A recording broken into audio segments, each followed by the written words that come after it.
Okay, to start your wonky improv log cabin, you will pick any scrap of fabric that you have for the center. And it doesn't have to be square, it doesn't have to have four sides, it doesn't have to be at any particular angle.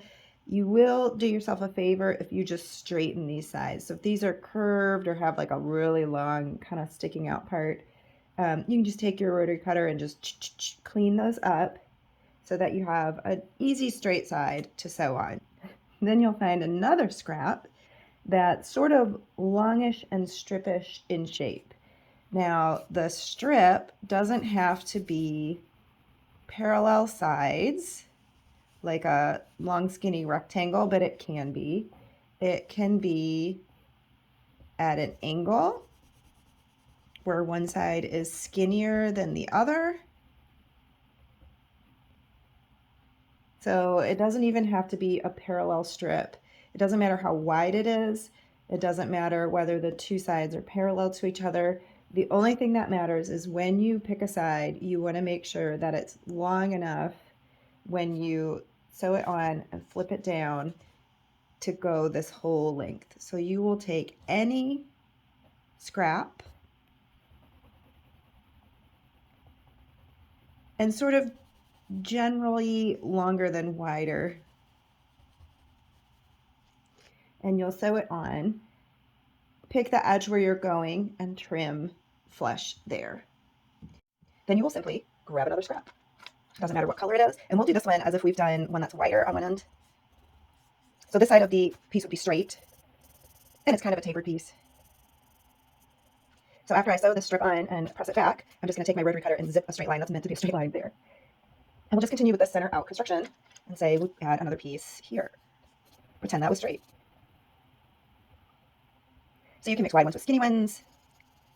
It's about sort of being creative and playing with the fabrics and scraps that you have. So the thing about these improv blocks is that there's really no rules. There's no way to do it wrong, but there's a lot of ways to have fun with it.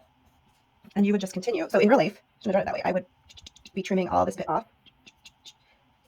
If I sew this rectangular piece on here to create a nice straight surface where I'm going to be sewing next as I'm sort of progressing around. And there's not even a magical direction that you should go around, but typically it's easier once you start going one direction to keep going that same way. So this is at an angle. So if this were rectangular, I would need to make sure that this new strip sort of extends past this corner to let me have a nice straight strip here. Now, if it didn't, is there anything wrong with me cutting and having a straight line here and adding one more here? No. If you get going and you want that strip there and it's not quite long enough, you can cut yourself a new flat and make that another side. So this would have gone from a, I guess, 5-sided to a 6-sided little unit there. Or if something gets sort of too pointy and unwieldy and you don't have enough scraps that long.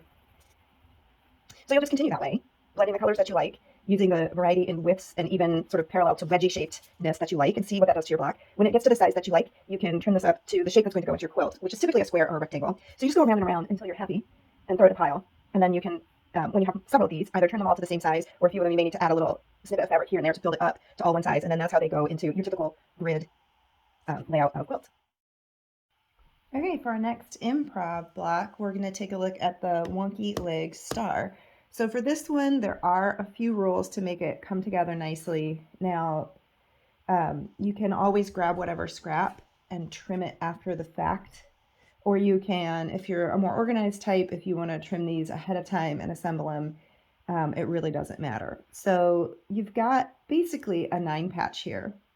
And the rule with the 9-patch is the width of these strips doesn't have to be the same as each other. I could have a big center square and skinny outer squares, but we do have to be the same length at the seams. So when I'm going this way, these two blocks need to have the same height this direction. And these two blocks need to have the same height this direction. So it could be skinny, wide, skinny, but where I'm sewing it together, it needs to be the same length.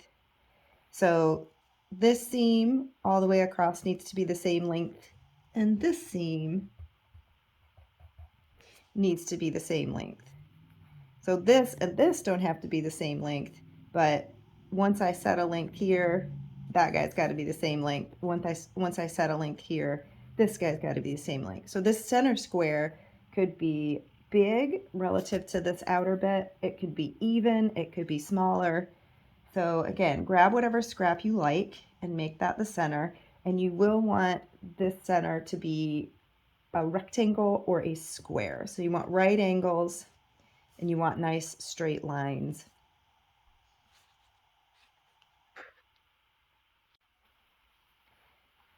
So then you'll have whatever is your background color and or family of colors, and you'll want to make squares or rectangles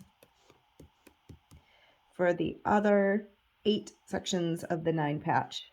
And basically it's set by how long this side is, tells you how tall this one has to be.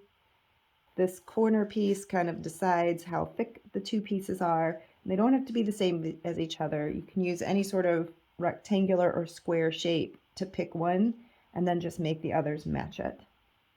And again, you can make it first and then trim it, or you can trim it first.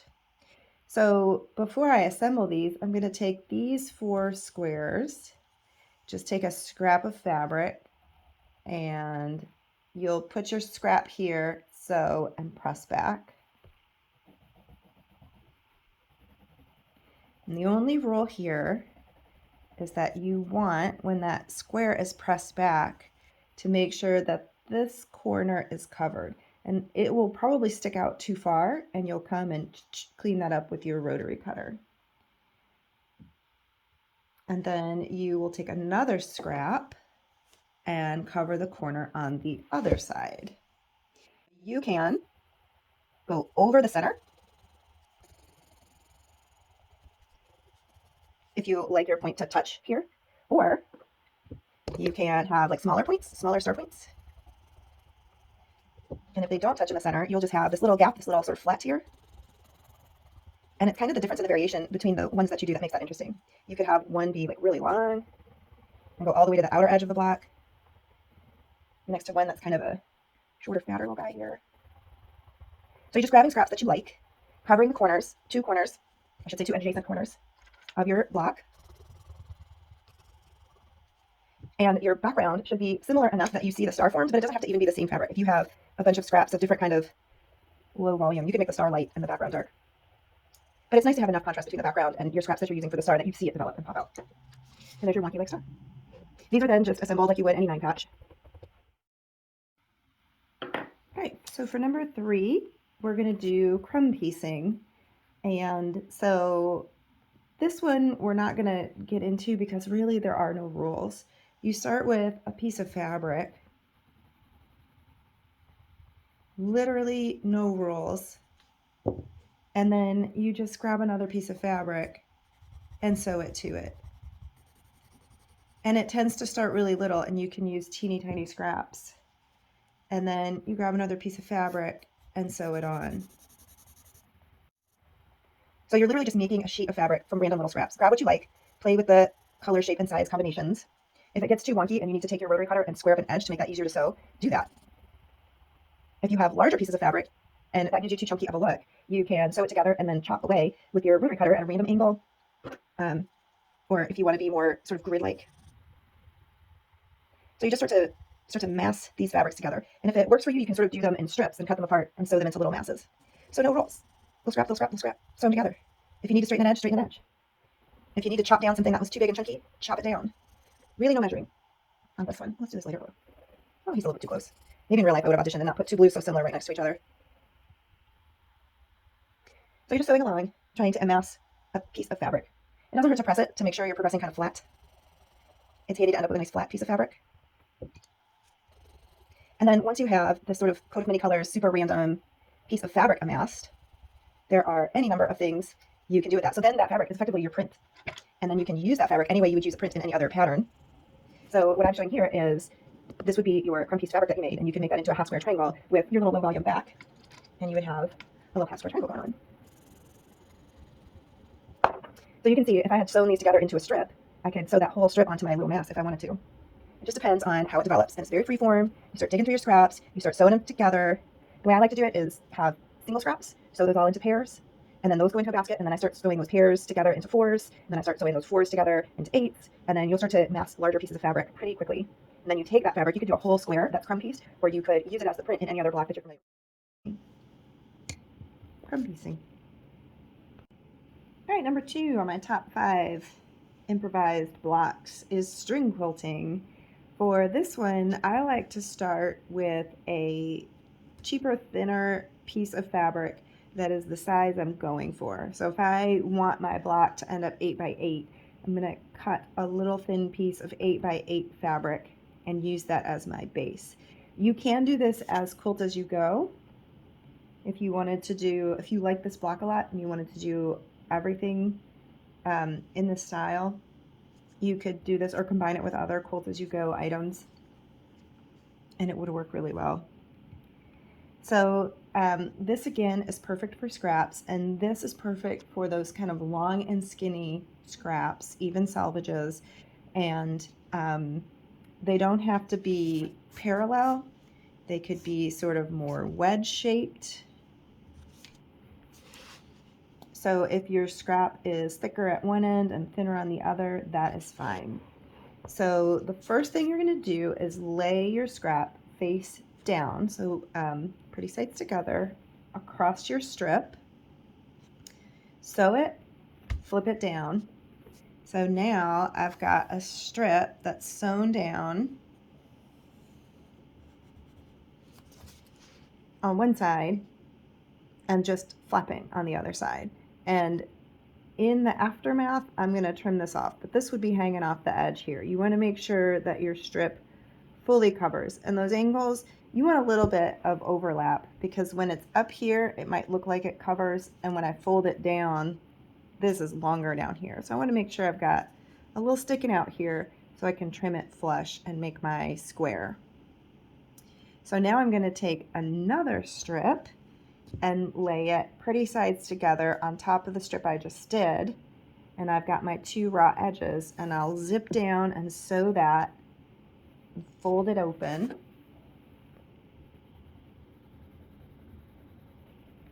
And there I will have strip number 2. And I wouldn't trim these until the end, but since I'm drawing this, I'm not going to draw it super chaotic with the end sticking out. So now you've got 2 strips sewn down. And if you wanted to do quilt as you go, all you would have to do is lay a little batting in there. If you wanted to use this foundation fabric as your backing and not do any additional quilting, you could do that. And then I'll find another one, skinny strip. So this is now sewn down, this is now sewn down, and this is an open raw edge just flapping there. So I would take the pretty side of my fabric, lay it on there, sew my seam, fold it down, and have another strip. And what I like to do with this is decide the width of my block, make a big long strip. This is an excellent use for like worn out sheets, something you're going to throw away anyways. It doesn't matter. This doesn't matter what it looks like because you won't see it in the finished product. So you can make a huge long strip and start to lay these strips on, and then have just miles and miles of this string quilted fabric that you can go back and cut into blocks of your desired size and do whatever you want with. So again, you're sort of making your own print out of your scraps, amassing your scraps together into a new print fabric. You can be as random as you like. If you have a real specific color palette that you like, you could do that. But usually with scraps, you're working with, playing with what you got, and it's usually a little bit all over the place, coming from different projects. So you can make fabric from something you were going to throw away anyways. So whether you're doing the big long strip or you're making individual blocks one at a time to a certain size, you just keep covering strip by strip. Sometimes in the corner, I like to do a wide strip. This one doesn't have to be so long, but if he's wider, I can avoid 20 million little seams right in the corner there and get that covered. And then it's no different. I will lay down a strip here and start working the other way, cover the other corner. This first strip can be anywhere. You can do it up in the corner. You can do it somewhere across the middle. And let's show this. This strip could be not parallel. It could be wider on one end than it is on the other. You can be random about that or organized about that. If I put all my wide ends here, it would give me sort of a sunburst look. Or if I didn't want to be that organized, I don't have to be.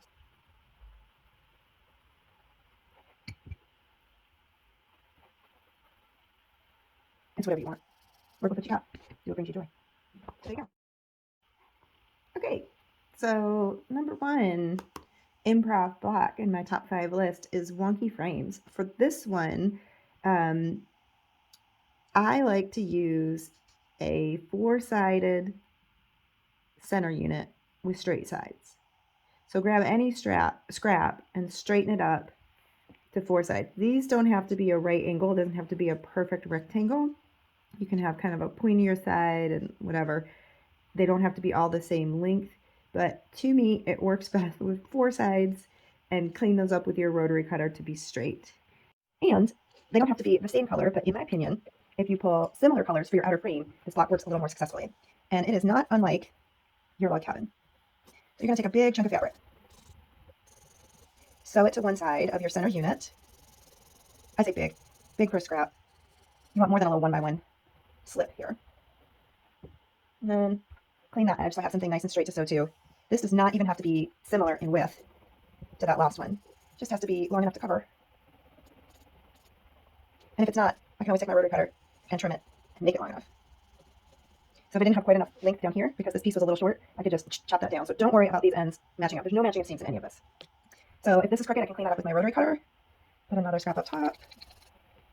And these don't have to be the same color, but it works if they are similar and you have some contrast to your center. So you clearly get sort of an inside piece, and this outside frame is going to form with the colors.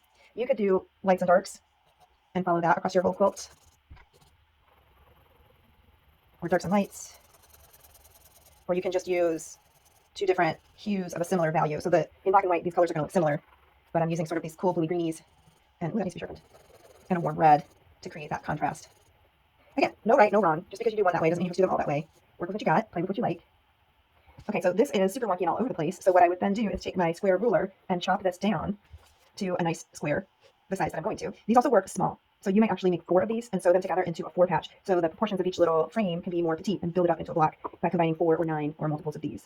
So it's going to be all wonky and all over the place. And if you put your ruler on there and you think, oh, that's not quite to the size I want, you can add more in the similar color palette as your outer frame and turn that down.